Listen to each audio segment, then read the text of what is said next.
যেই দিন আদম আলাইহিস সালামকে আল্লাহ পাক রব্বুল আলামিন রূহ ঢুকাইলেন, আল্লাহর সামনে দাঁড় করাইছেন। একদিকে ফেরেশতাগণ আর একদিকে আদম, মাঝখানে পৃথিবীর সমস্ত বস্তুকে আল্লাহ হাজির করলেন। আপনার পকেটে যে মোবাইলটা ওইটাও আছে।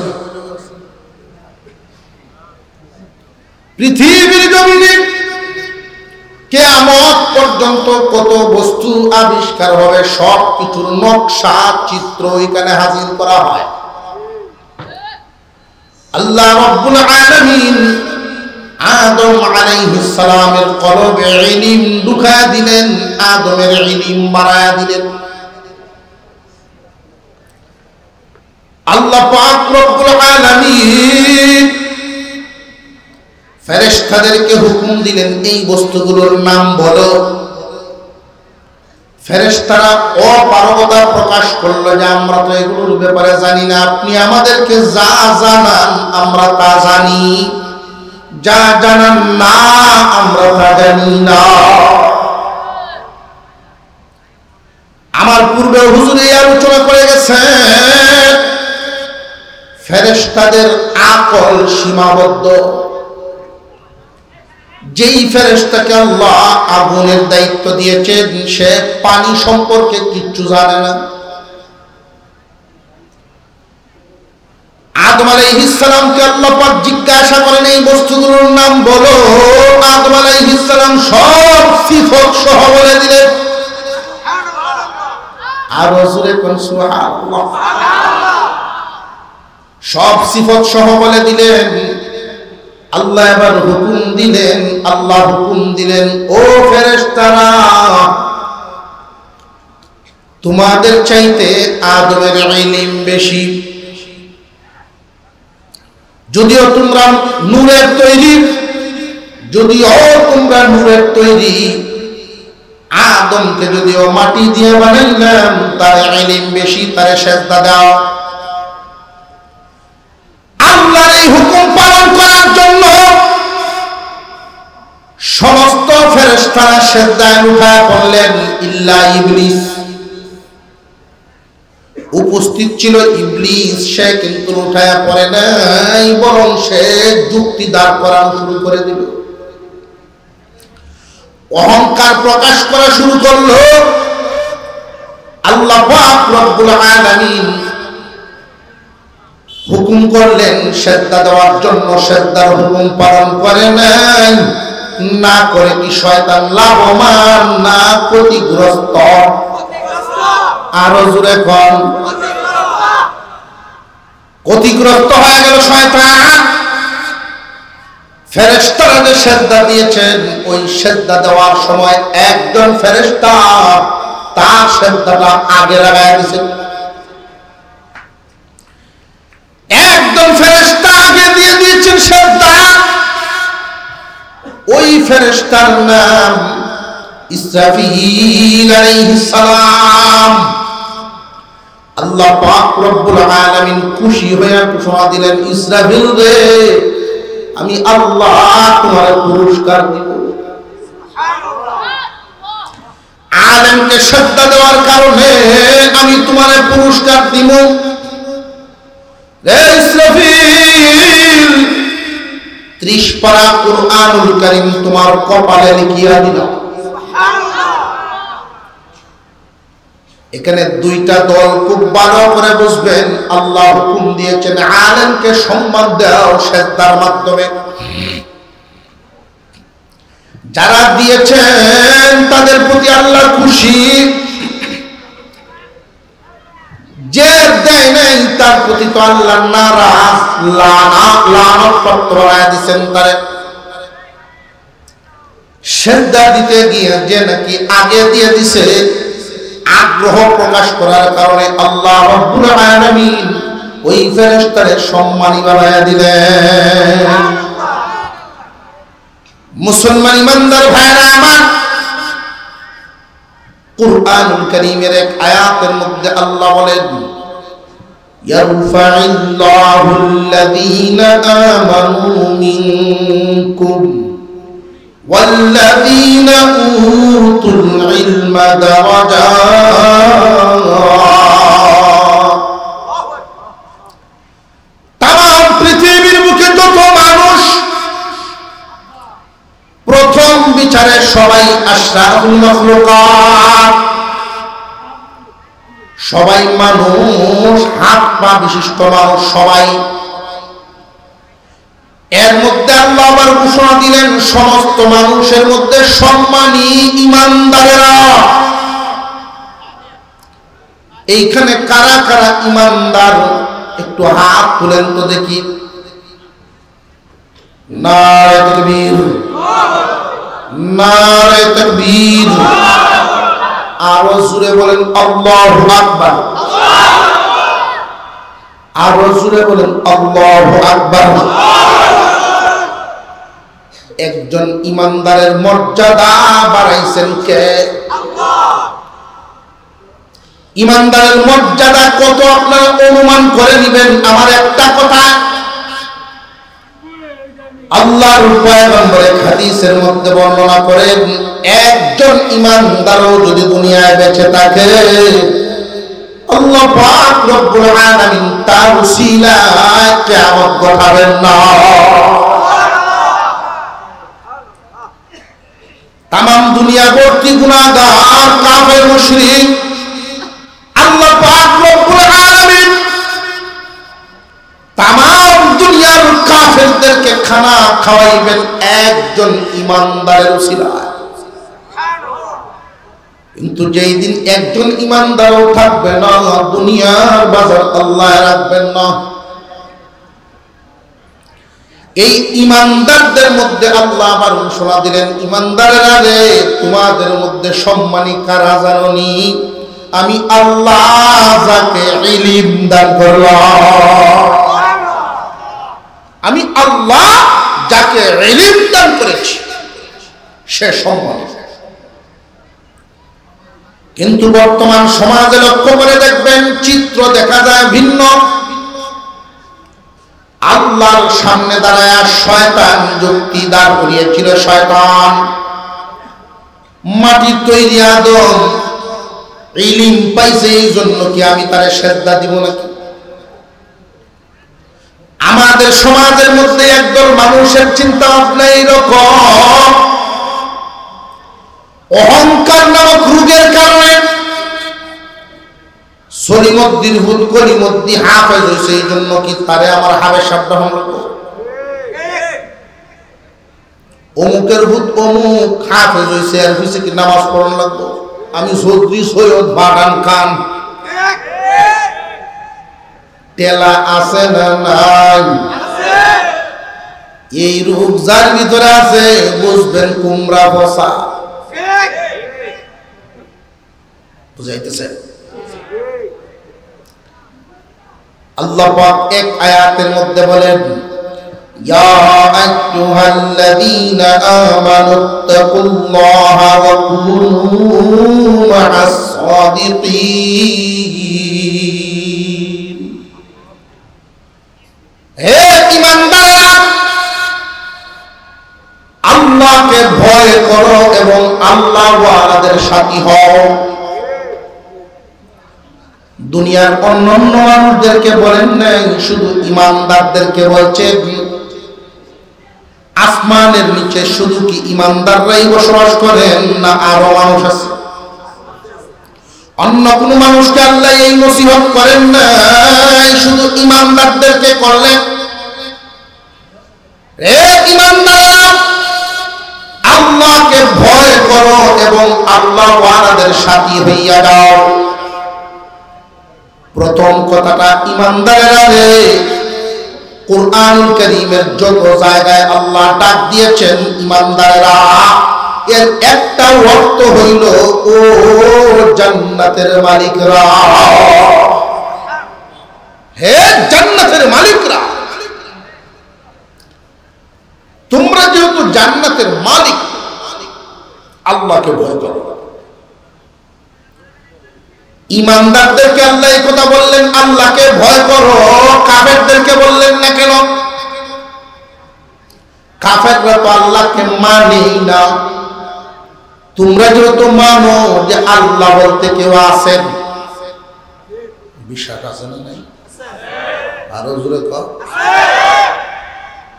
হাসরের মাঠে আল্লাহর সামনে দাঁড়ানো লাগবো না লাগবো না?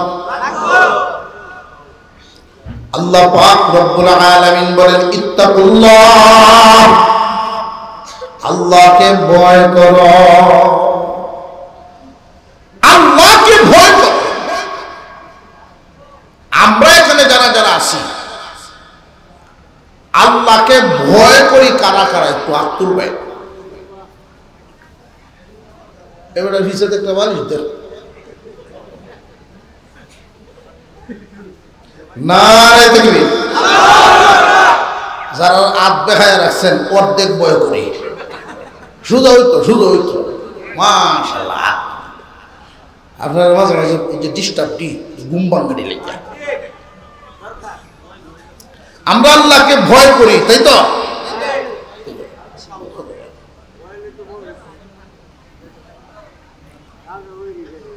আপনাদের এই এলাকা সবচেয়ে বড় গরুর বাজার কোনটা?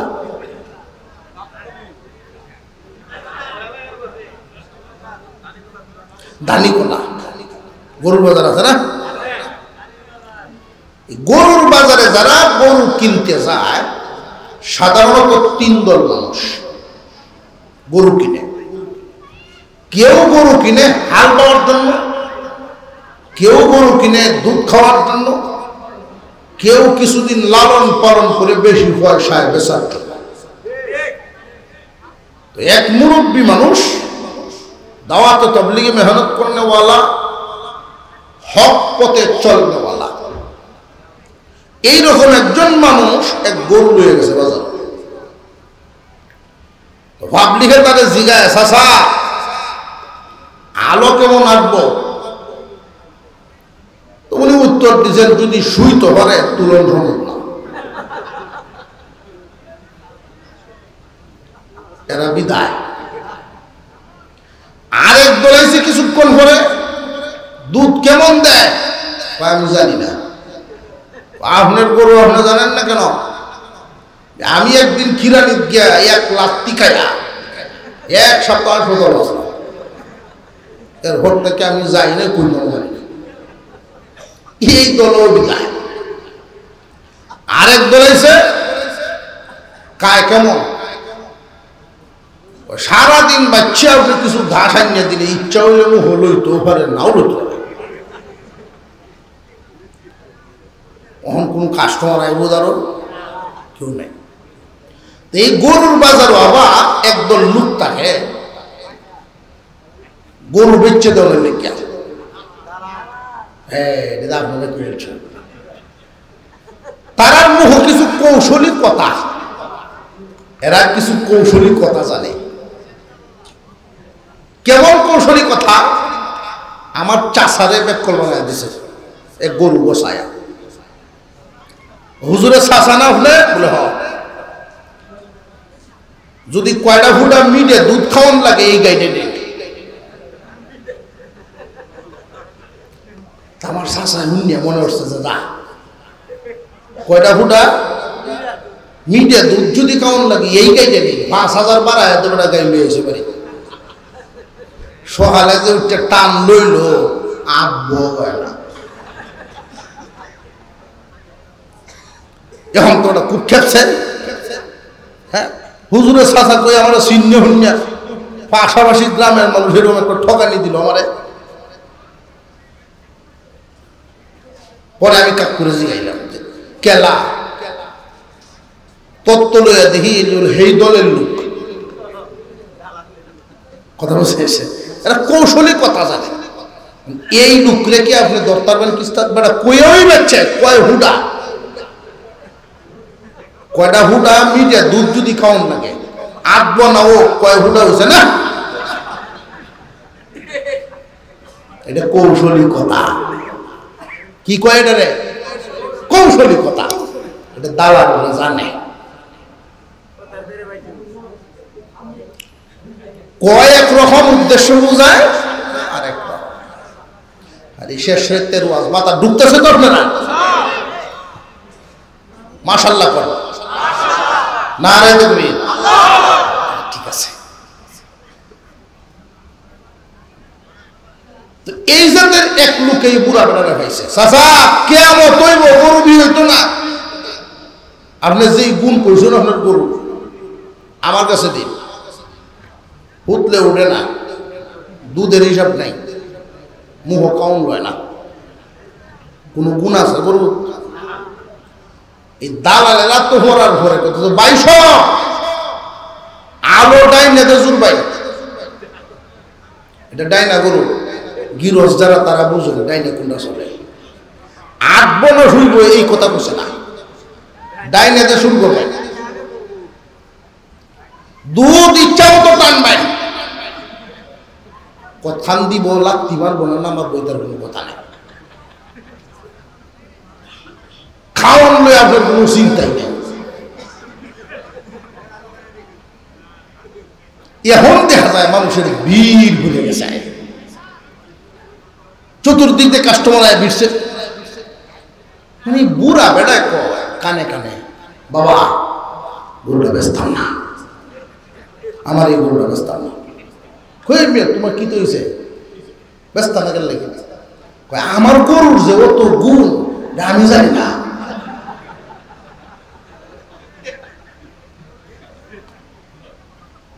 তখন উনি বলল যে একটা গুণ গরুত না, আমার মুহ।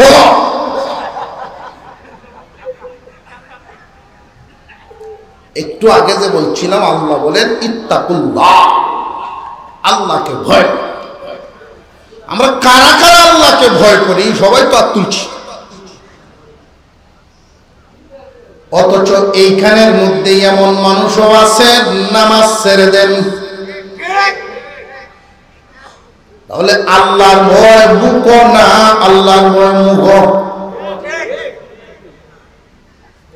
এমন মানুষও আছে সুযোগ বুঝে মিশা কথাও কয়। মাইকের আওয়াজ যেখানে যায় যত দূর, জেনে রাখবেন যেই সমাজের মানুষ, যেই যুগের মানুষ আল্লাহকে ভয় করে, এই যুগে সুদ থাকবে না। যেই যুগের মানুষ সত্যি আল্লাহকে ভয় করবে, ওই জামানার মানুষগুলোর অবস্থা হবে জুমার মুসল্লি আর ফজরের মুসল্লি সমান। জুমায় যেই পরিমাণ মুসল্লি, ফজরে ওই পরিমাণ মুসল্লি। আর এখন এমন ইমামও আছেন একলা আযান দেন, একলা ইকামত, নিজেও ইমামতি।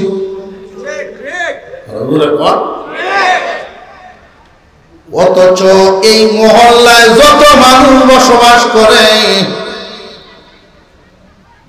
ইমাম সাহেবকে বেশিরভাগ মানুষ এই সম্মানের নজরে দেখে না।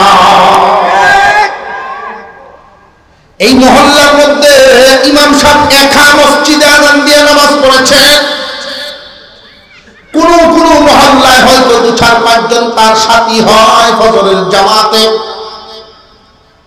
এই ক্ষুদ্র ছোট্ট একটা দলের শ্রদ্ধার বদৌলতে মহান আল্লাহর সাহায্য নাযিল হয়।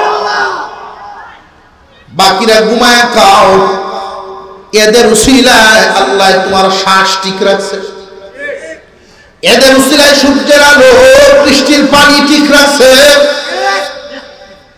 অথচ আলেমদের সমালোচনা করনেওয়ালা আছে না নাই?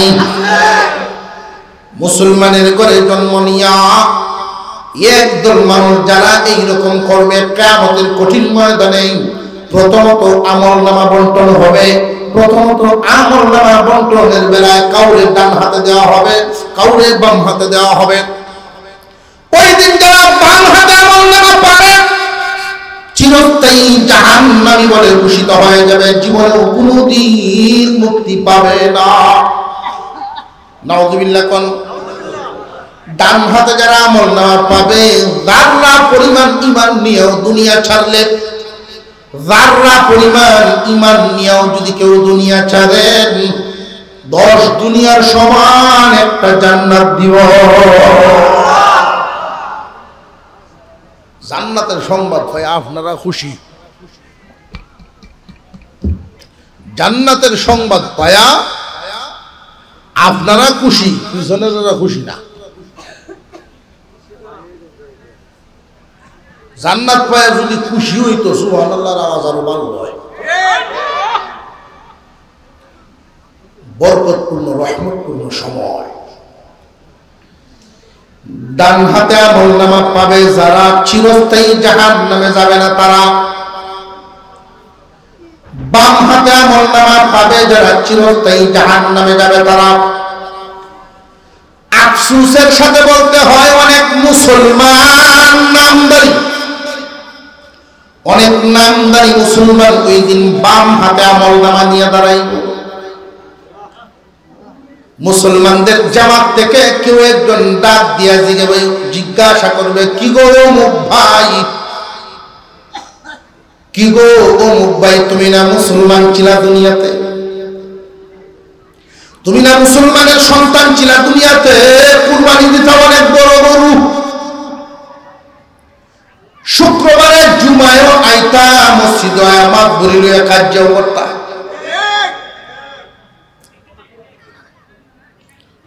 তোমার সভাপতি না দিলে মুষ্টি বন্ধ করে দিতা। ও ভাই, তুমি আজকে বাম হাতে আমলনামা নিয়ে কাফেরদের জ্বালাতে কেন গো ভাই?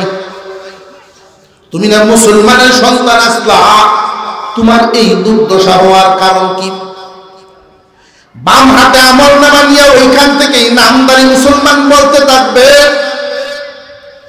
যদিও আমি মুসলমানের ঘরে জন্ম নেওয়া মানুষ, যদিও মুসলমানদের গণনায় গণিত মানুষ, মুসলমানদের জামাতের শামিল হওয়া মানুষ, কিন্তু আমার কথা কাফেরদের কথার মতোই, আমার কথা আমার কাজ কাফেরদের সাথে মিলে যাইতো। এমন কথা আমার মুখ দিয়া বের হইতো যেই কথাটা কাফেরে কওমের কথা, এটা আমি মুসলমান হয়ে কইতাম। এই কারণে দুনিয়া ছাড়ার সময় ঈমান নিয়ে মরতে পারি না। আল্লাহ পাক রব্বুল আলামিন বলেন, ও ঈমানওয়ালা, আল্লাহকে ভয় করো।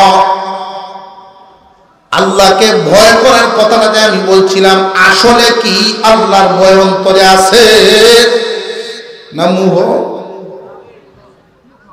বেশিরভাগ মানুষের মুখে আল্লাহর ভয় বুকে নেই। যারা আল্লাহকে ভয় করে চলতে পারবে তারা ঈমান নিয়ে বিদায় হবে। আল্লাহকে যারা ভয় করে চলতে পারবে না, এদের জন্য ভয় আছে। কিসের ভয়? কিসের ভয়? এখানে আরেকটা কথা আপনাদেরকে শোনায় রাখি।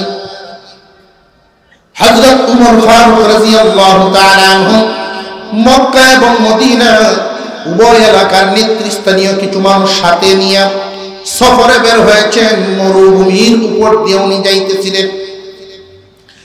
একটা গ্রাম বা পাড়া এলাকা যখন পার হন,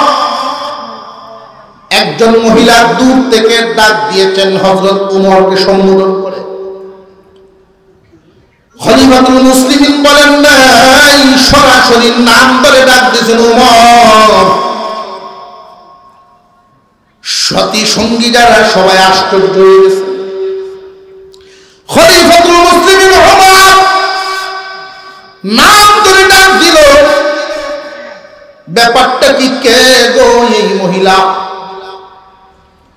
উমর ফারুক রাদিয়াল্লাহু তাআলা আনহু সোয়ারির উপর থেকে লাফ দিয়ে নামলেন। সবাইকে বললেন, তোমরা এখানে দাঁড়াও। হযরত উমর এই মহিলার কাছে চলে গেলেন। মাথা নিচের দিকে দিয়ে মাটির দিকে তাকায়া উনার সামনে মুআদ্দাব বালকের মতো দাঁড়ায় গেছে। এই মহিলা বৃদ্ধা একজন মহিলা, উনি ডাইকা ডাইকা বলতেছিলেন, ওমর তোমার ডাইকা আনছি, তোমারে তো আমি মহব্বত করি, এই জন্য তোমারে ডাক দিয়ে আনছি একটা নসিহত করে দেওয়ার জন্য। আল্লাহু আকবার বলেন। আল্লাহর নবীর 2 নম্বর সাহাবী খলিফাতুল মুসলিমিন ওমর, ওমরকে নসিহত করার জন্য ডাক দিয়ে আনছেন। তোমারে মহব্বত করি এই জন্য নসিহত করার জন্য ডাক দিয়ে আনছি। হে ওমর, খলিফা হইছো, আত্মীয় স্বজন যত আছে এদের সাথে সম্পর্ক আরো বাড়ায়া দেও। আত্মীয়তার সম্পর্ক যদি গভীর করতে পারো, আত্মীয়তার সম্পর্ক যদি কাছে টানতে পারো, আল্লাহ রাব্বুল আলামিন তোমার রিজিক বাড়ায়া দিবেন।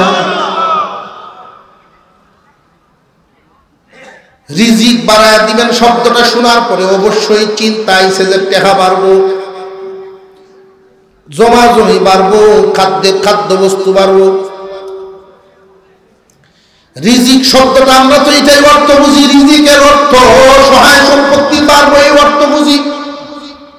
অথচ কুরআনুল কারীমে মুফাসসিরিনে কেরাম বলেন রিজিক শব্দটার 10টা অর্থ আছে।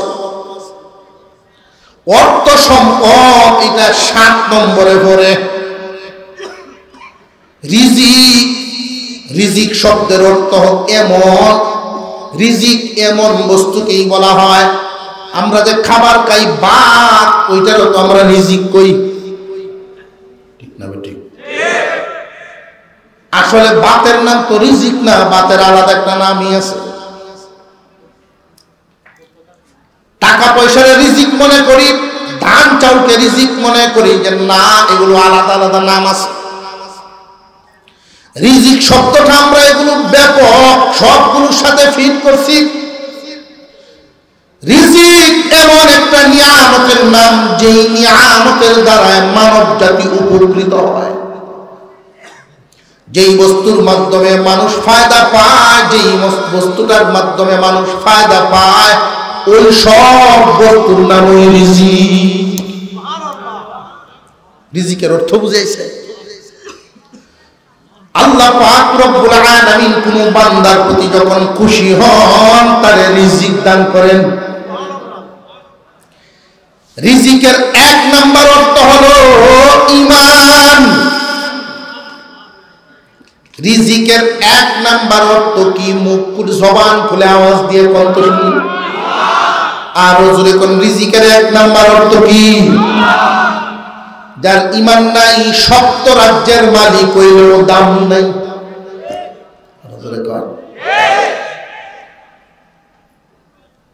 বড় বড় শিক্ষিত মানুষ বড় বড় কুরবানি দেয়, আগের কাতারের মুসল্লি শুক্রবারে জানাজাত যায়, হাসত কোনো যায় না। তো জানাজাত যাওয়ার একটা উদ্দেশ্য আছে, বুট হয়ে আরো জোরে কর। আলেম ওলামাদের পিছনে সমালোচনা করে। এই একটু আগে যে কথাটা বলছিলাম, আলেমদের সমালোচনা করে তারা শয়তানের মুসল্লি যারা।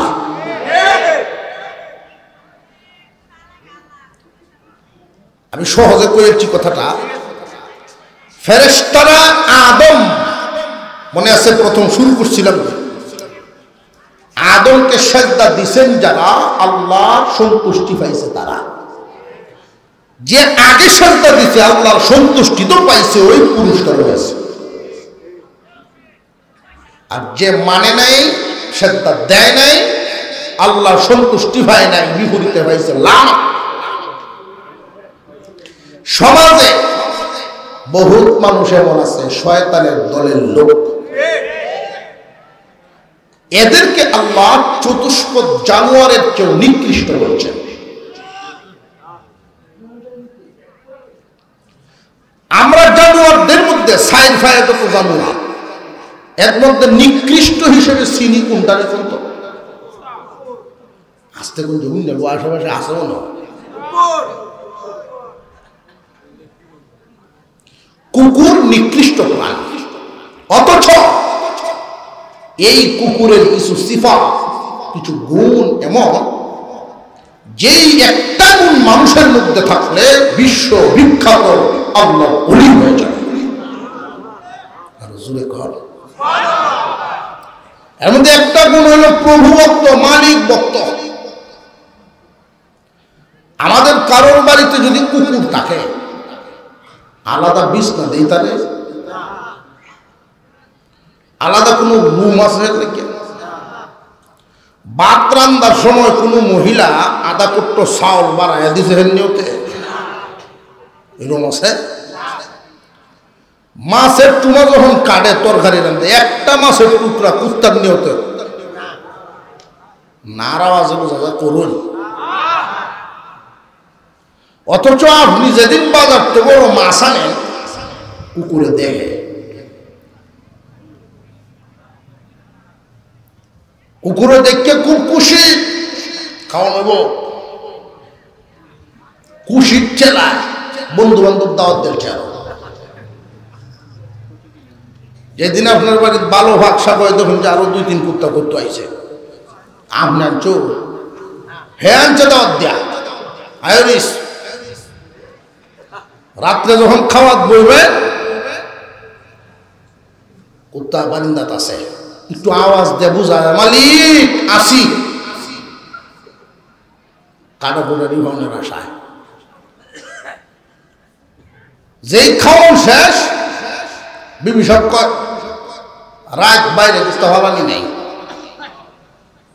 কুত্তা দিলা বিটি সর্বনাশ করে নাই, এমন ফতুয়া করতো আনছ। এই যে রাত্রে সে খানা পাইল না, সাথে যে কুত্তারা আনছেন দাওয়াত দেয়া, আমার মালিককে খুব একটা ভালো না, তোরা জাগা সরম পাইলাম, তোরা রান্নিয়া বিদায় টিদায় দিছে। এই যে সারাটা রাত না খায়া রইল আপনার বাড়ি, এই রাত্রে কোন চুর যদি ঢুকে, অনায়াসে চুরি করতে দিব? অথচ মানুষের মধ্যে ভাইয়ে ভাইয়ে শত্রু হয়ে যায়, স্বার্থে আঘাত করে। গভীর রজনীতে বাহির থেকে আপনি নিজের ঘরে যাওয়ার জন্য মাফলার দে বা চাদর দে মুখ ঘুরা, দূর থেকে চিনা যায় না, কুয়াশা অন্ধকার, নিজের বাড়ি গিয়ে ঢুকতেছেন, এর পরেও দেখবেন আপনার এই সহজে ঢুকতে দিত না, যতক্ষণ না চিনব। আপনার দিকে বক বক যে করে, এর অর্থ হইল ভাই ভোট করতেছ, আপনি যদি এই সময় আপনার এইতে অর্থ হইল চিনস না আমারে, আমার বাড়ির তা হসার আমারে চিনস না, আপনার আওয়াজ শুনলে যখন চিনিয়ে লায়, তখন আর বক বহানির আওয়াজ নাই, গান সুজা, লেজও সুজা, সিলিন্ডারি সুরে আপনার সাইডে দেয়া ঘুরবো, শুধু শুধু আওয়াজ দিয়ে কইব সরি চিনছি না। আরো জোরে কর। একটা কুকুর যদি এই পরিমাণ মালিকের ভক্ত হতে পারে, তুমি মানুষ আল্লাহর নিয়ামত ভোগ করো আর আল্লাহর গোলামি করো না। আল্লাহ দেয়া কোন নিয়ামতটারে তুমি ছোট নজরে দেখবারে বান্দা, আল্লাহ দেয়া কোন নিয়ামত ছোট করে দেখবা? এক বোতল পানি যদি তুমি কিনো 30 টাকা দিয়া, তারপরে দোকান থেকে আনতে হবে, অথচ এই পানিটা কোন কোম্পানি বানায় নাই, কোম্পানি শুধু বোতলে ভরছে। এই পানি আসলে বানাইছেন কে? 24 ঘন্টা অক্সিজেন দেওয়ার কারণে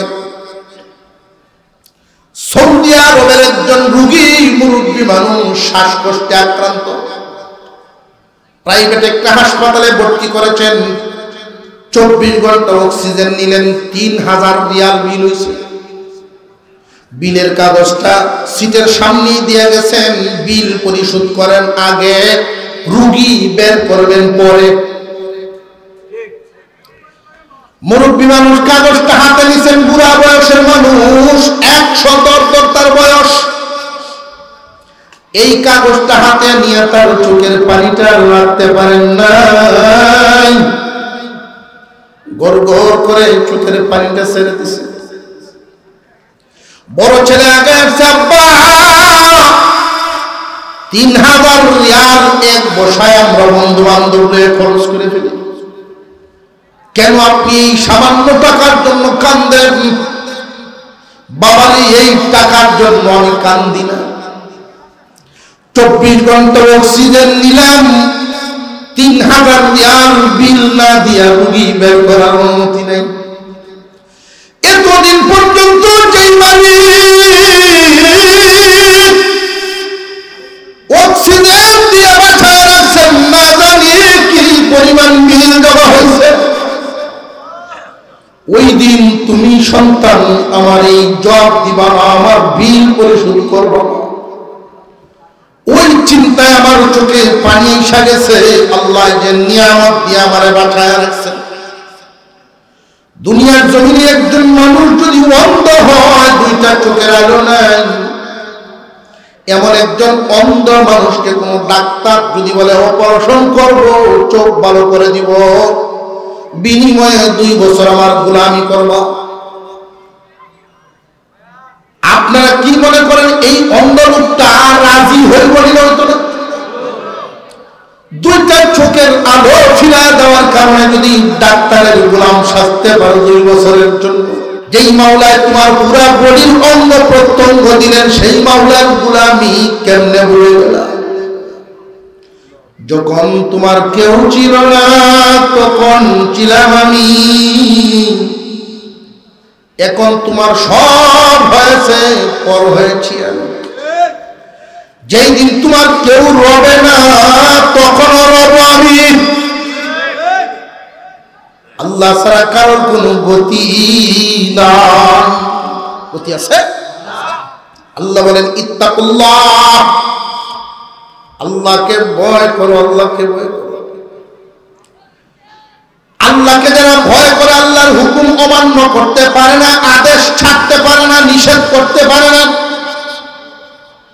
এইখানে আমরা এই মুহূর্তে আমরা যারা হাজির, সবার মন কান্দে অবশ্যই, কেন আমি গুনাহ করি, আল্লাহর হুকুম কেন আমি অমান্য করি, মন কান্দে। মাঝে মাঝে মসজিদের কোনায় বসে চোখের পানি ছাড়ে আর তওবা করে, আর দেওয়া ছাড়তাম না, নামাজ আর ছাড়তাম না, কান্দে। কিন্তু অবস্থাটা এমন হয়, 2 দিন 3 দিন 4 দিন গেলে আবার যে সেই হয়ে যায়। হয়নি না? হয় না? জানিয়ে রাখবেন, আমাদের এই বডির মধ্যে 2টা অংশ আছে, 2টা অংশ, একটার নাম শরীর আর একটা হইল আত্মা,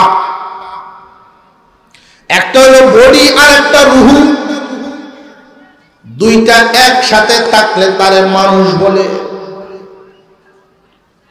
চোখের নাম চোখ, কানের নাম কান, নাকের নাম নাক, টুটের নাম টুট। প্রত্যেকটা অঙ্গের আলাদা আলাদা নাম আছে না নাই? প্রত্যেকটা অঙ্গের আলাদা আলাদা নাম আছে। মানুষ কোন অংশটার নাম বলতে পারেননি?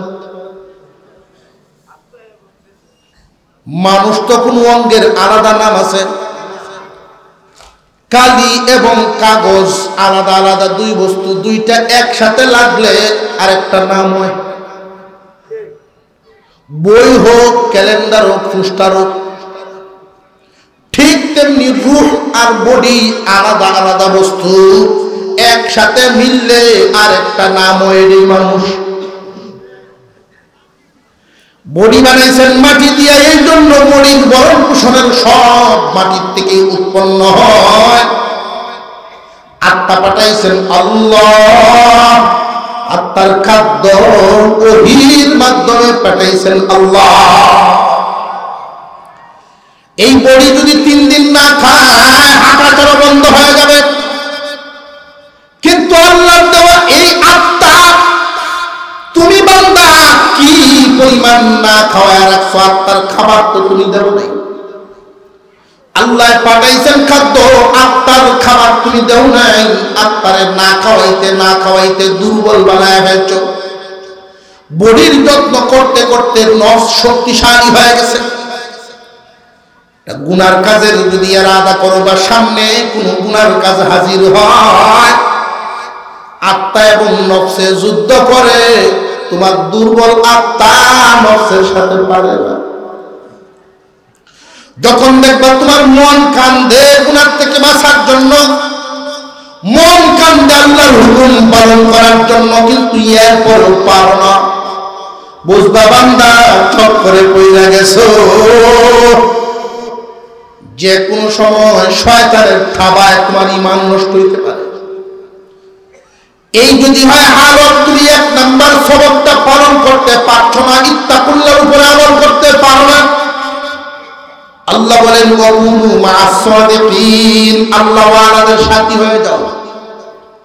হে ঈমানওয়ালা, হে ঈমানদারেরা, আল্লাহর হুকুম, আল্লাহর নিষেধ আদেশ যদি মানতে না পারো, যদি তোমার দ্বারা কমতি হয়, শয়তানের দুকায় পড়ে গেছে, চোখ গুনার সাথে সম্পর্ক বেশি হয়ে গেছে,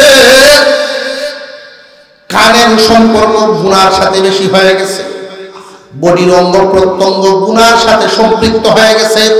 রে ইমানদার বান্দা, আর দেরি নাই, জলদি যাও, আল্লাহ ওয়ালাদের সংস্রবে যাও, তাড়াতাড়ি যাও। মাটির বডিটা যদি অসুস্থ হয়, ডাক্তারের কাছে যায়নি না, যায় না? জোরে কর, ডাক্তারের কাছে যাই। অথচ এই বডির রোগের চাইতে আত্মার রোগ মারাত্মক। বডির রোগে বেশি মানুষ কবরে যাবে, আত্মার রোগে দুজকে যাবে। বডির রোগে মানুষ কবরে যাবে, আত্মার রোগে কই যাবে? তাহলে বডির রোগ সারানো যত জরুরি, আত্মার রোগ কি সারানো জরুরি? কম না আরো বেশি? আল্লাহ ওয়ালাদের সহবতে যখন যাইবেন, আল্লাহ ওয়ালাগণ আপনারা দেখেই বুঝে ফেলবে কোন রোগে আক্রান্ত, আপনার কোন ধরনের মেডিসিন লাগবে। অভিজ্ঞ ডাক্তার রোগী দেখলেই বলতে পারে, অভিজ্ঞ ডাক্তাররা রোগীর চাল চলন দেখলেই অনেক রোগের ওষুধ দিতে পারে, পরীক্ষা লাগে না। হক্কানি উলামায়ে কেরাম, হক্কানি বুজুর্গানে দ্বীনের কাছে যখন যাবেন, আপনার চাল চলন উঠা বসা দেখেই বুঝবেন আপনার কোন জায়গায় চিকিৎসা লাগবে। তখন ওই নফসের গলায় শিকল বাঁধিয়া দিব। আল্লাহ ওয়ালাদের সহবতে যাবেন। একটা ঘটনা মনে হয়ে গেছে, বলবো? আবার ঘুমো, আবার ঘুমাইতেছ? ফাও যারা সামনে খারা বুঝাইলে বনের ডিজাইন, হ্যাঁ চেঞ্জ করে ফাও সামনের দিকে খারা রাখতে, বন নিষেধ, খেলাফে সুন্নাত। আমি এই মশলাটা বুঝতাম না আগে, এই হাদিস পড়ছি ঠিক বুঝতাম না, খেয়াল করে পরে বুঝাইছে যে এইভাবে বইলে লুঙ্গি ভিন্দিয়া খুব সাবধানে নিচের ভাতটা ধরে নেওয়া লাগে। যদি সাবধানতার দুর্বলতায় এখন ফাটটা ছুটতে দেয়, সর্বনাশ না, নবীজি নিষেধ করছে। ঘটনা হলো আব্দুল কুদ্দুস গঙ্গুহি রহমাতুল্লাহ আলাইহি বিরাট মাপের এক বুজুর্গ ছিলেন। উনাকে আল্লাহ মেয়ে সন্তান দিয়েছেন, ছেলে সন্তান দেন। আব্দুল কুদ্দুস গঙ্গুহি রহমাতুল্লাহ আলাইহি ছেলে নেই, মেয়ে আছে। বড় মেয়েকে বিয়ে দিয়ে স্বামী সহ বাড়িতে রাখছেন, অন্যান্য মেয়েদেরকে বিভিন্ন জায়গায় সেট করছে। এই বড় মেয়ের দিকের নাতি হয়েছে ছেলে, তার নাম রাখছে আবু সাঈদ গঙ্গুহি রহমাতুল্লাহ আলাইহি। আবু সাঈদ মাদ্রাসায় পড়ছে ঠিকই, তো অতিরিক্ত আদরের কারণে আদরে আদরে বাদর হয়ে গেছে। কিরকম বাদর? আব্দুল কুদ্দুস গঙ্গুহি রহমাতুল্লাহ আলাইহির কাছে জামানার মুহাদ্দিস মুফতি শাইখুল হাদিস সবাই তো আইতো। আইসা যখন দেখতো যে হিসাবের কান্দ আবু সাইদ, নানার কান্দ, বিশ্বনবীর কান্দ হুসাইন হইছে না, নানার কান্দ তো নাকি উঠতেই পারে। বড় বড় মুফতি মুহাদ্দিসের হুজুর আমার টেন দিন, আমার টেন দিন, সকলের খেদমত ফাইতে ফাইতে এখন আবু সাইদের নজরও এই দেশের কোনো হুজুর বাসে না। আমরা সমাজও দেখবেন কিছু লোক আছে যে ভাই সব নামাজ পড়েন, কার পিছে পড়ার নামাজ, কার পিছে পড়তা, তার নজরে কোনো হুজুর বাসে না। এমন ইবলিশ আছে না নাই? কার মুসল্লি করলাম? শয়তানের মুসল্লি। এরার ইমামতি একমাত্র শয়তান ছাড়া কেউ করতে পারে না।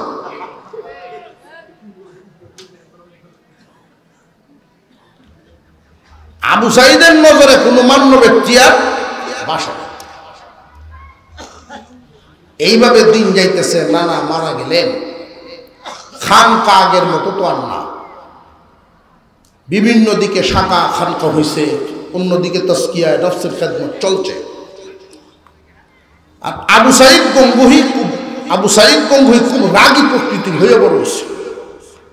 ছোটবেলার থেকে যদি কাউকে গড়ে না তুলে এরকম হয়ে যায়, এমন রাগী, কথা সহ্য হয় না, মাসি বইতে পারে না, কোনো মানুষ না হইলে সেমার সাথে লেগে গেল। একদিন এক মসজিদের সামনে দিয়ে যায়, এই মসজিদের মুয়াজ্জিন ওনার নানার মুরিদ, আর তার মুয়াজ্জিনের বয়স 46 বছর। দূর থেকে ডাকতেছেন, মুয়াজ্জিন। অসভ্য ডাক, কিছু কিছু শব্দ এর শিকার অভাব, অহংকার গরিমা ভিতরের রোগে মুখে বের করে, ভিতরের রোগে বলির আচরণ প্রকাশ করে।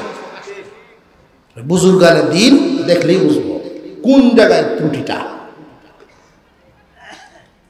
গফ করে দেখছি হুজুরটা আইসিল, হুজুরটা বলে আইসিল, ভাষা ব্যবহার করা শিখে নাই। মজরি শব্দ দৌড়ে আসছেন, ভাইজান কেন, ভাইজান কেন, ওই একটু পানি কমে। উনি ফানি আইনে দিছেন ওনার লুটা দিয়া, মাটির লুটা ছিল তখনকার জামানায়, ওনার ব্যবহৃত সেই লুটা, যত্নে করা সেই লুটাটা দিয়ে দিছেন। আবু সাইদ গঙ্গুহি পানি পান করিয়া লুটা যখন ফাঁকার উপরে তয়, এটা তো আর আদবের সাথে তৈছে না, নিজের গর্মি দিয়ে তৈছে। লুটা যখন নিজের গর্মি দিয়ে তৈছে, এটা তো লোয়া না, ভাঙিয়া লেগে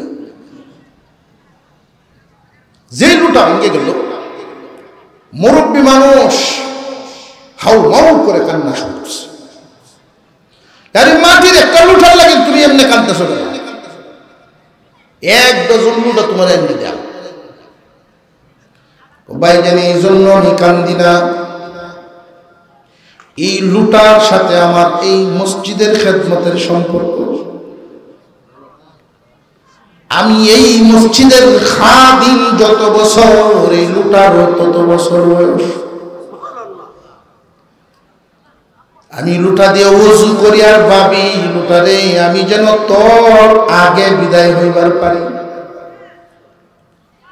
এই লুটা আমার 46 বছরের ওযুর সাক্ষী, পবিত্রতার সাক্ষী। বস্তুর প্রতি মহব্বত আমাদের জাগে না, কারণ একদিন দস্তরখান লইয়া খানা খাই, 1 সপ্তাহ দস্তরখান লই না। মহব্বত দস্তরের সাথে হইতো কেমনে? একদিন যদি মেসওয়াক করি জুসের সাথে, আর খবর নাই মেসওয়াকের মহব্বত আইতো কেমনে? আজকে যদি এক জায়গায় বসে খাই, আরেক দিন আরেক জায়গায় বসে খাইতেছি, জায়গার মহব্বত হইব কেমনে? মুয়াজ্জিন সাহেব বলেন 46 বছরের পবিত্রতার সাক্ষী আমার এই লুটাটা। আবু সাইদ মুরব্বীকে ধমক মারছে উল্টা। কেন কানলো? মুরব্বী মানুষ, পীরের নাতি, এই লুটার ভাঙ্গা টুকরাগুলো নিয়ে মসজিদের সিঁড়ির ওই মাথায় গিয়া বইছে। কিছুক্ষণ পরে আবু সাইদ মুরব্বীর দিকে তাকায়া দেখে আশ্চর্য ব্যাপার, মুখের লালা দিয়া দিয়া লুটা জোড়া লাগা, মুখের লালা দিয়া দিয়া লুটাটা জোড়া লাগায় ফেলতেছে। আবু সাইদ উঠে দাঁড়ায় গেছে। আস্তে আস্তে মুরব্বীর কাছ পর্যন্ত পৌঁছে গেছে। গিয়া দেখেন লুঠা জোড়া লাগানো শেষ, একটা দাগ পর্যন্ত নাই। আবু সাইদ লুটাটা হাতে নিয়ে বলেন, ভাইজান কি করলেন? এবার লুটাটা একটা চুমা দিলেন, মুখের সাথে ঘষেন, শরীরের সাথে ঘষেন, বুকের সাথে জড়ায় মুরব্বীর কাছে মাপ চাওয়া শুরু করছে। কিভাবে এটা সম্ভব? এটা কেমন দৌলত তোমার ভিতরে? ভাই, এই দৌলত আমাদের শিখায় দাও। কারণ দুনিয়ার বাদশাহী, দুনিয়ার পদ পদবী আর এই লাইনের বাদশাহীর ব্যবধান আছে না নাই? ওই লাইনের বাদশাদের কাছে দুনিয়ার বাদশাহীর কোনো দাম নেই। কাতিয়ার সাহেব রহমতুল্লাহি আলাইহি সুনামগঞ্জ এলাকা, বিশাল বড় বড় হাওরের মাঝখানে গাড়ির স্টার্ট বন্ধ হয়ে গেছে, ইঞ্জিনের তেল নেই। মুরব্বী মানুষ, আল্লাহ বলি, ড্রাইভারকে বলেন কন্টেনারটা আমার হাতে দে। এই যেই সময়টা আমরা এখানে বসলাম, এই নজরুলের রহমতের সময়, তাহাজ্জুদের সময়, কন্টেনারটা আমার হাতে দে। ওই কন্টেনার নিয়ে উনি হাওরের দিকে রওনা দিলেন। রাস্তা থেকে নেমে ক্ষেতের আইল দিয়ে যাওয়া শুরু করছেন। ড্রাইভার তো অবাক।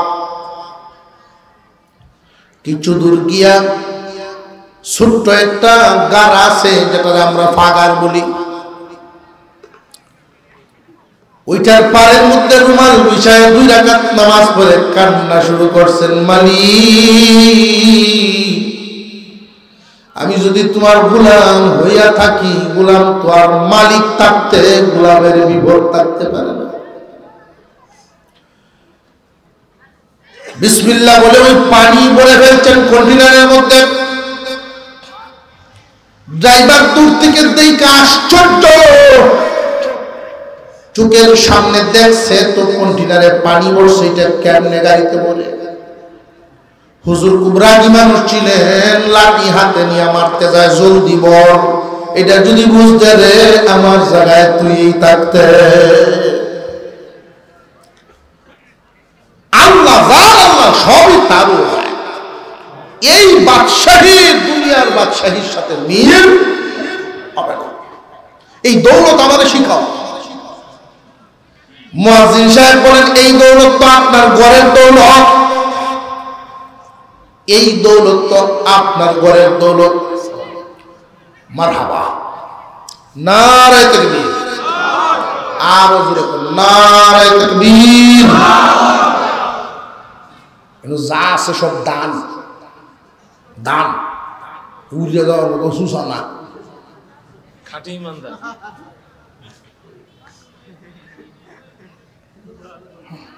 দান না?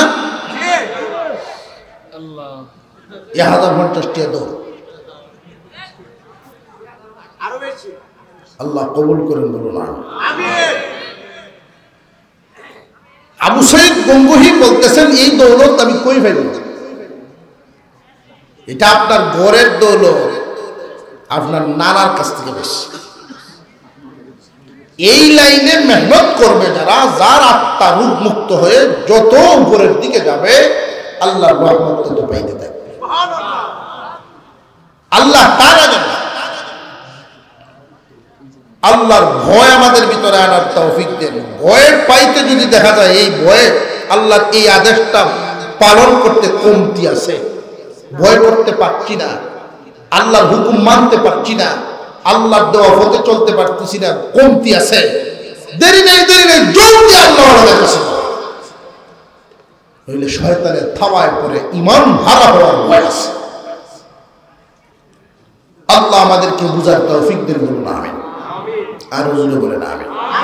ওয়া আখিরু দাওয়ানা আলহামদুলিল্লাহি রাব্বিল আলামিন। আসসালামু